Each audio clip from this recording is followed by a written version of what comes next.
Aloha! Welcome to 808 Deaf News. Today's news is about the improvements happening in Waikiki. A program called Safe and Sound has been implemented. There has been a lot of illegal activities in the area, making improvements to cut down on crime. Last month's improvements were implemented. For example, fragrance had taken over Pavilion Number 4 near the zoo on Kalakaua Avenue.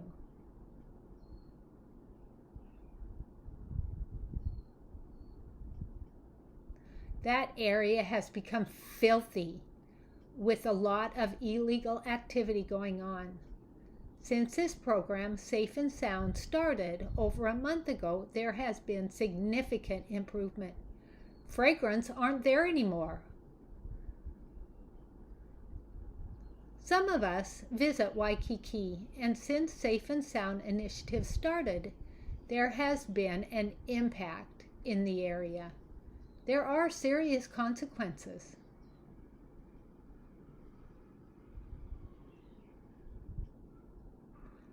A former journalist, John Dedsman, said, "It's a babysitting service for troublemaking adults. Until now, finally, they are accountable for the consequences and had to leave."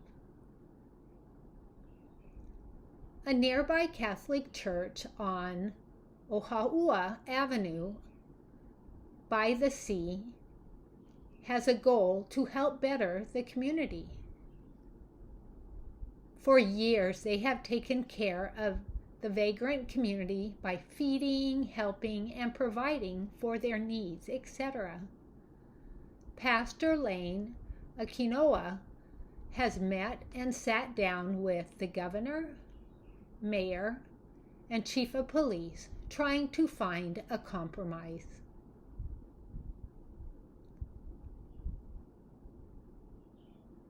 The church won't stop helping them. At the same time, the pastor does recognize by feeding them, they have become more dependent on having other necessities met. The chief of police recognizes they need to be fed. Once they are fed, they need to be on their way. They can't stay and loiter around the area. They need to leave. This agreement is moving along. Waikiki Improvement Association says the next step is to add more resources. We are aware they have mental health issues and substance abuse issues. Resources needed to be provided to help them.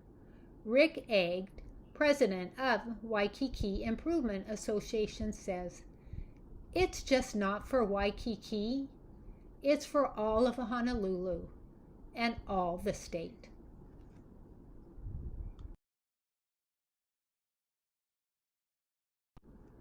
Next in the news is related to a death investigation in Kaimoki this past Tuesday night at 6 p.m. A 28-year-old man passed away. The police and fire department investigated the scene where the crime occurred. They found a dangerous powdery substance. They didn't know exactly what this substance was, so they quickly called hazmat unit. They have more extensive equipment and protective gear. They tested the area and found the powdery substance to be fentanyl, an opioid drug. For quite some time now, fentanyl overdoses are on the rise across the state.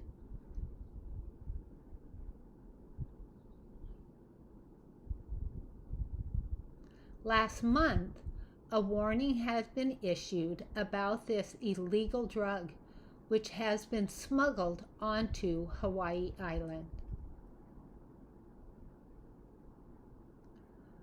Big Island police say in just 1 week, the drug was believed to have killed 3 people and caused several more overdoses.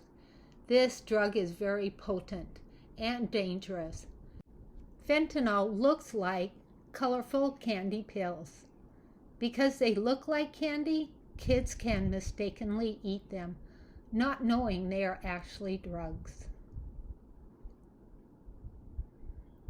Officers on the Big Island just found and seized hundreds of colorful fentanyl-laced pills that look like candy. They were packaged in Santa Claus baggies, meaning they were targeting kids. Warning to parents, it is important you talk with your kekies about this. The dangers of this drug. Talking with your kekies is important, as well as making sure you have Narcan available. Narcan will prevent someone from dying after overdosing. Narcan in general is used for opioids. All families should have Narcan as a backup in case an accident occurs. Maui and Big Island police departments have Narcan ready for use. Honolulu Fire Department is planning to have Narcan in all their trucks within the next month. They will be ready, having it on hand in case of emergency. Aloha and welcome to 808 Deaf News. Today's news is about the spread of COVID. Now in 2022, we are noticing at least 10% of COVID cases are reinfections. That means people who were sick with COVID in the past and recovered, and within 90 days they are sick again.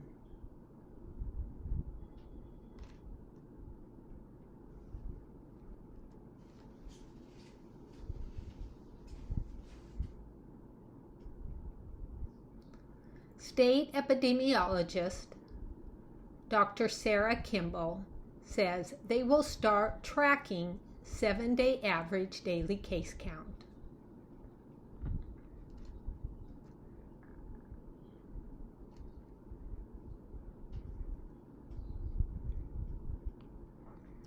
However, it will be impossible to have an accurate count due to home testing. We are not able to capture those infections.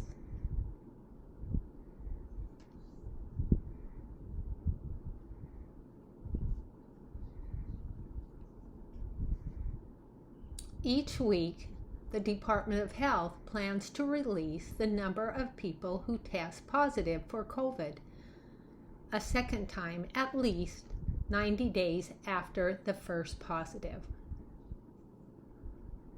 The reinfection numbers are not broken down by vaccination status or how severe the infection is. This information is valuable. State epidemiologist Kimball says they can compare how the vaccine has helped those individuals who got the Omicron subvariant booster when they got reinfected. Those individuals who have been infected then get the shot, then infected again. What happens to them after being reinfected? What symptoms are they experiencing?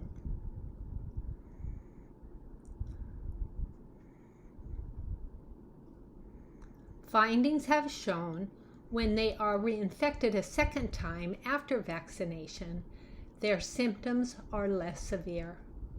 Those who have never been vaccinated and are reinfected, their symptoms can be the same or worse. One person got COVID, was then vaccinated, then was reinfected. Symptoms were a lot worse the second time around. Hopefully our immunity will get strong and be able to fight off the infection. After the first infection, our bodies are more sensitive and can get reinfected again within 90 days. It is important to be careful. Officials are advising everyone to not let your guard down. Don't get too lax and ease up on rules and policies. COVID is still around. People can get reinfected again. It can be severe or not, depending on if they are vaccinated or not. We need to know how well the new booster fights Omicron subvariant works. We need more data. For now, continue to be careful, just like the flu. The flu and COVID are still around and spreading. Both will be around for a long time. Lastly, health experts are not sure why some people get infected again and again, while others do not. Could it be they have natural immunity that fights and protects them? Or could it be genetics? Or they have been very careful, no real exposure. For now, research will continue and data will be collected to make sure boosters continue to work against an Omicron subvariant.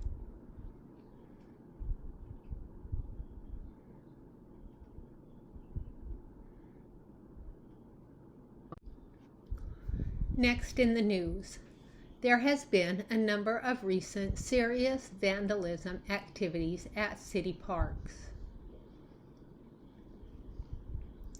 For example, the bathroom toilet at Pokai Bay Beach Park has been destroyed, causing flooding as well as showers to become inoperable.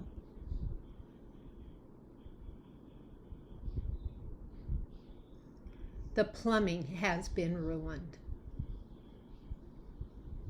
Concerned people have reported this to the city. They were quick to respond.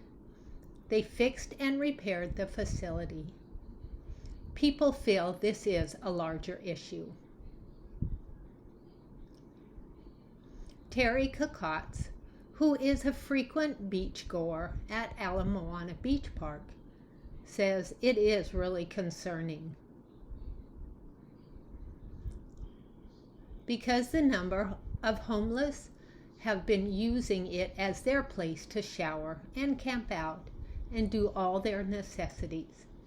It has become pretty gross in there.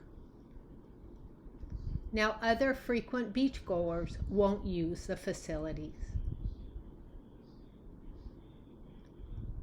Another issue is at Alawai.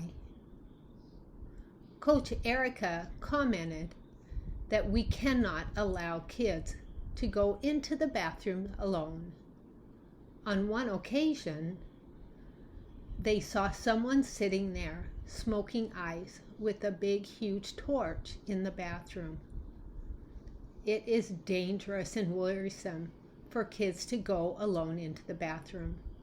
Spokesperson for the city's Department of Parks and Recreation, Nate Sirota, says park administrations are aware of these issues and are always working to improve conditions. We know that the city parks belong to all of us.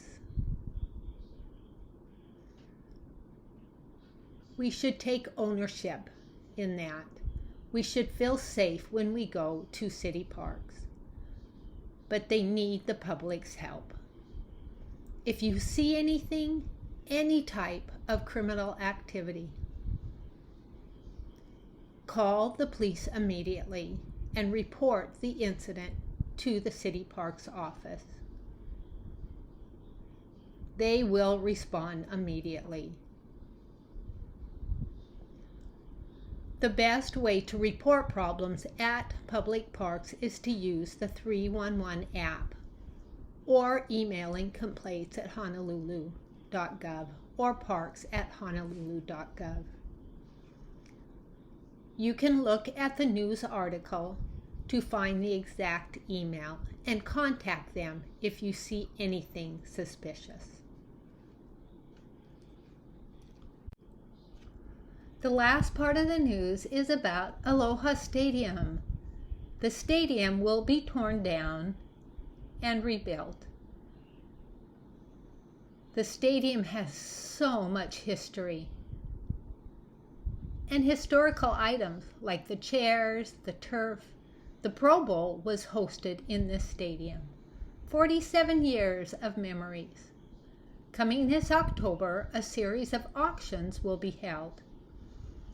Items of value will be collected and sold at the auction.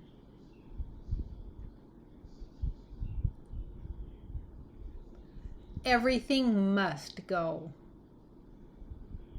That means you have a chance to own a piece of Aloha Stadium. If you are curious and want more information, go to Oahu Auctions. You can bid and have a chance to buy and own a piece of Aloha Stadium.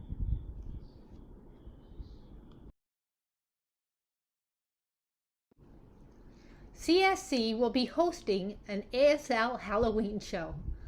Fluent deaf ASL signers will be sharing scary stories in ASL. We invite you to come join us October 27th at 11 a.m. until 1 p.m. Come on over to the CSC.